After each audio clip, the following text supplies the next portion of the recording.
আসসালামু আলাইকুম রহমতুল্লাহ। পৃথিবীর এই খুব ক্লান্তিকর একটা মুহূর্তে আমাদের অবস্থানটা খুবই দুর্বিষহ একটা জায়গায় বর্তমানে আমরা আছি। ফিলিস্তিনের বর্তমান কথা আসলে ভাষায় বলার মতন নাই। আমরা খুবই আমাদের নিজের কাছে আমরা নিজেই অন্যায়কারী, যার কোনো ক্ষমা নাই।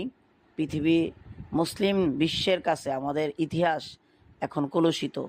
যাই হোক, যে কথাগুলো আমি আপনাদেরকে বলবো খুবই আসলে নিজের কাছেই বলতে খারাপ লাগতেছে, তারপরেও বলি। যারা আসলে কথাগুলো ভালো লাগবে না, আমার কথাগুলো অ্যাভয়েড করবেন, কিন্তু কেউ পার্সোনালি নেবেন না। আজকে একটা খুব ভালো একটা আমাদের একটা কার্যক্রম হইল ফিলিস্তিনের পক্ষে। আমাদের জনসমাবেশ হইছে, রোড মার্চ হইছে, বিক্ষোভ সমাবেশ হইছে, আলহামদুলিল্লাহ। কিন্তু বিষয়টা হইতেছে, এর মধ্যে থেকেও দেখেন এক গ্রুপ যারা টুপি পাগড়ি মাথায় দিয়ে বাটার শোরুম লুট করলো, চুরি করলো, জুতা নিতে ব্যস্ত। আসলে এই কার্যকলাপকে আপনারা কি বলবেন?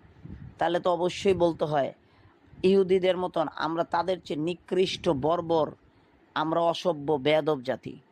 বলতে আমি বাধ্য হচ্ছি, কে পার্সোনালি আঘাত নেবেন না। আমাদের কি এই জায়গা থেকে বের হওয়া উচিত না? আপনারা ফিলিস্তিনে যেতে চান, জিহাদ করতে চান, সামান্য একটা জুতার মায়া আপনারা ছাড়তে পারেন না, আপনাদের এত লোভ।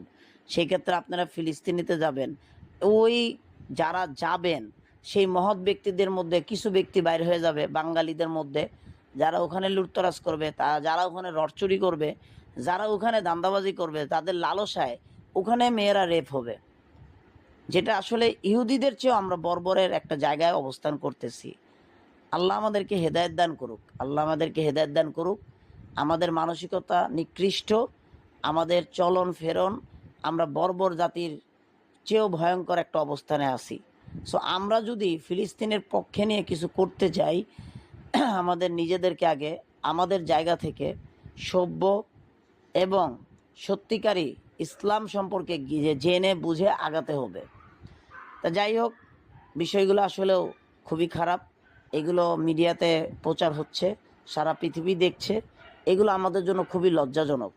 আমরা একটা মহৎ কাজ করতে যেয়ে সেই কাজকে কলুষিত করি। কিছু গ্রুপ আসলে এরা আবু জেহেলের উত্তরসূরি, নমরুদ ফেরাউনের উত্তরসূরি। এরা হচ্ছে ইসরায়েলের মুসলিম ভার্সন, ইহুদিদের মুসলিম ভার্সন। নাউজুবিল্লাহ, আল্লাহ মাফ করুক, আমাকে ক্ষমা করবেন কথাগুলো বলার জন্য।